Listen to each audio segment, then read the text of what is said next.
नमस्कार मैत्रिणींनो, आपल्या मेजवानीमध्ये आपलं खूप खूप स्वागत आहे। तर हे बघा, दिवाळीला किंवा आता गौरी गणपती आहे तर सगळ्यात आवडणारा पदार्थ सगळ्यांचा अनारसे। तर मी हे तांदूळ घेतलेले आहे, कुठला पण तांदूळ घेऊ शकता तुम्ही। मी हे स्वच्छ पाण्याने धुवून घेईन। मी स्वच्छ पाण्याने तांदूळ धुवून घेतलेला आहे।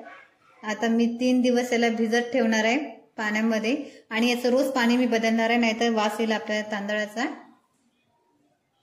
3 दिवस झालेले आहे, आपला तांदूळ छान मुरलेला आहे। मी पाणी काढून घेतलं, पूर्ण चाळणीमध्ये काढलेलं आहे। आता मी एका छान कापडवरती छान वाळत घालते।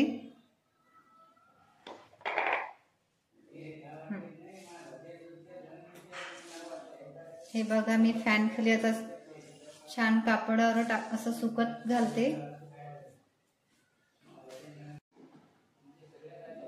हे बघा, मी कॉटनचा ते व्हाईट कलरचा छोटा रुमाल घेतला। मी एका रुमालावर हे छान तांदूळ पसरून घेतलेले आहे। सुकायसाठी छान मी फॅन खाली अर्धा 1 तास तांदूळ सुकू देईल। हे बघा, मी तांदळाचं पीठ बारीक करून घेतलेलं आहे। असं 1 ग्लास घेतलेला आहे मी मोजून। आता याच मापाने बारीक केलेली साखर, बरोबर याच मापाने साखर घ्यायची, नाही तर जास्त झाल्यास आपली अनारसे येणार नाही। आपण हे पीठ चाळून घेऊया, बारीक केलेले तांदळाचं पीठ।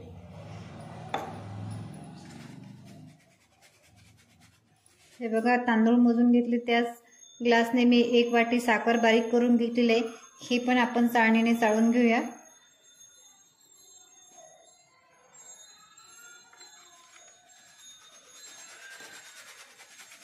हे बघा, आता मी छान एकजीव मिक्स करून घेऊया आपण। तांदूळ आणि साखर बारीक केलेली छान मिक्स करून घेऊया। हे बघा, छान मिक्स झालेलं आहे साखर आणि तांदूळ। साखरमुळे याला ऑटोमॅटिक पाणी सुटते, तर आपण याचे छान असे गोळे बांधून ठेवूया। हे बघा, असे फिट्ट गोळे मी बांधून ठेवलेले आहे। आता आपण हे एका डब्यात ठेवू झाकून 3-4 दिवसासाठी। हे बघा, मी ते गोळे बांधलेले मी डब्यात छान फिट्ट झाकणाने लावून ठेवते 3-4 दिवस। हे बघा, आपले 3-4 दिवस झालेले आहे। आपण असे गोळे बांधून ठेवले होते। आता आपण हे एका ताटात काढून घेऊया।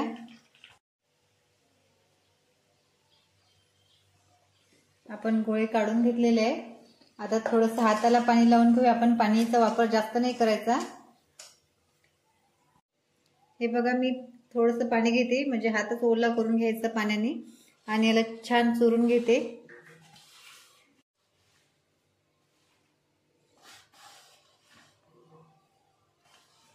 हे बघा, मी हात ओला करून घेतलेला आहे।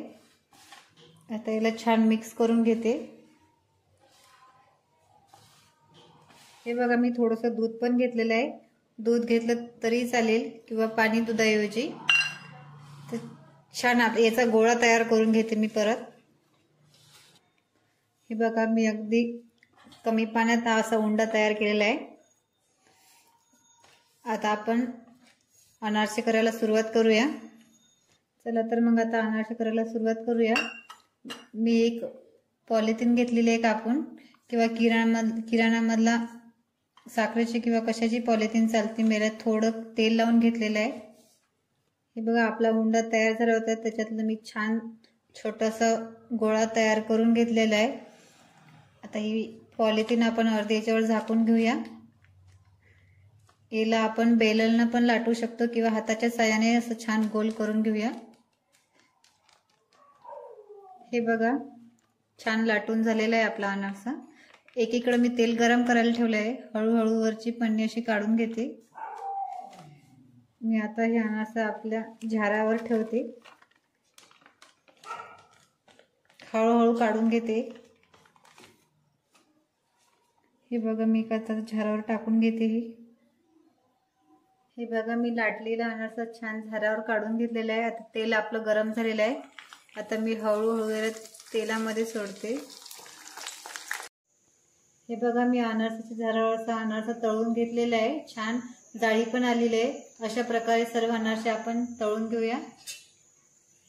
हे बघा, आपल्याकडे अनारसाचा झारा नसेल तर आपण अशा प्रकारे अनारसे काढून घेऊ शकतो। तर हे बघा मैत्रिणींनो, आपले अनारसे तयार झालेले आहे। एकदम छान खुसखुशीत झालेले आहेत। तुम्ही याच्यावर खसखस पण लावू शकता आपल्या आवडीनुसार. तुम्हाला आवडल्यास नक्की लाईक करा, शेअर करा, सबस्क्राईब करा. धन्यवाद.